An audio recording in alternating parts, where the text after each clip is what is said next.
जय श्री कृष्णा। राधे राधे। आज की वीडियो में हम आपको पुत्रदा एकादशी व्रत की कथा सुनाने वाले हैं। कृपया ध्यान से सुनिएगा।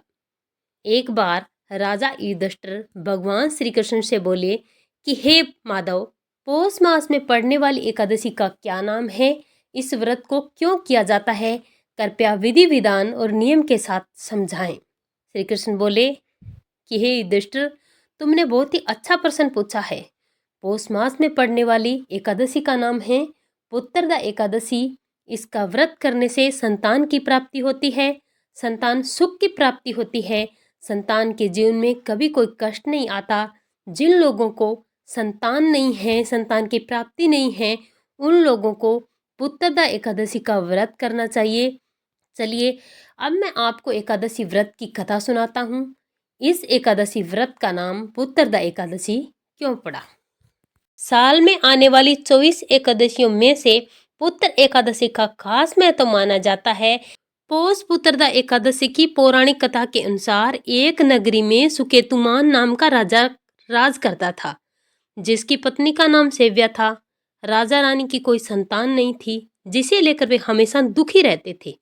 उन्हें इस बात की हमेशा चिंता सताती थी कि उनके बाद उनका राजपाट कौन संभालेगा, उनका अंतिम संस्कार कौन करेगा, श्राद्ध पिंडदान आदि कौन करेगा। बस यही सब सोच सोच कर राजा बीमार होने लगे। एक दिन राजा जंगल भ्रमण के लिए निकल गए और वहां जाकर प्रकृति की सुंदरता को देखने लगे। वहां उन्होंने देखा कि कैसे हिरण, मोर, अन्य पशु पक्षी भी अपनी पत्नी और बच्चों के साथ जीवन का आनंद ले रहे हैं। ये सब देखकर राजा का मन और विचलित होने लगा।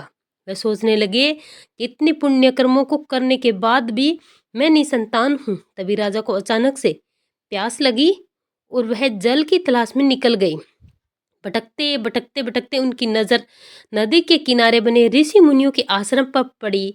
इसके बाद राजा ने वहां जाकर सभी ऋषियों को दंडवत प्रणाम किया।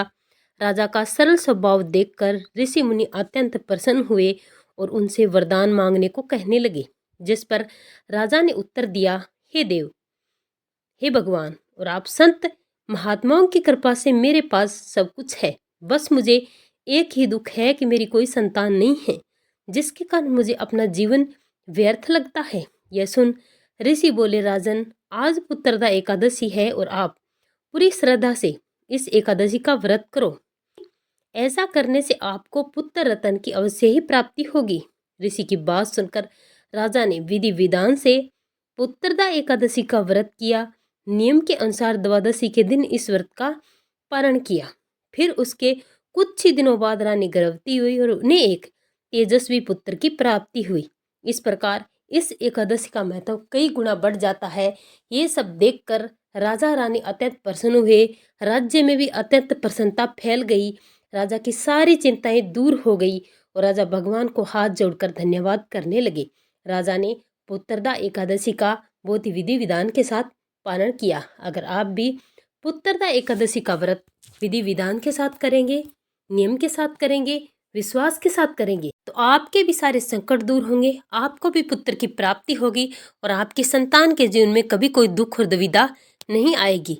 जब आप एकादशी का व्रत करते हैं, अगर आप एकादशी व्रत की कथा नहीं सुनते तो आपका व्रत अधूरा माना जाता है। इसीलिए आप एकादशी का व्रत करें, तब एकादशी व्रत की कथा जरूर सुने।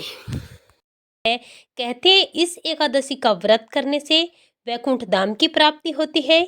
इसके अलावा ये व्रत उन लोगों के लिए फलदायी होता है जिन्हें संतान प्राप्ति में बाधाएं आ रही हैं। ऐसी मान्यता है कि इस व्रत को करने से संतान सुख की प्राप्ति होती है और साथ ही संतान की लंबी आयु की प्राप्ति भी होती है।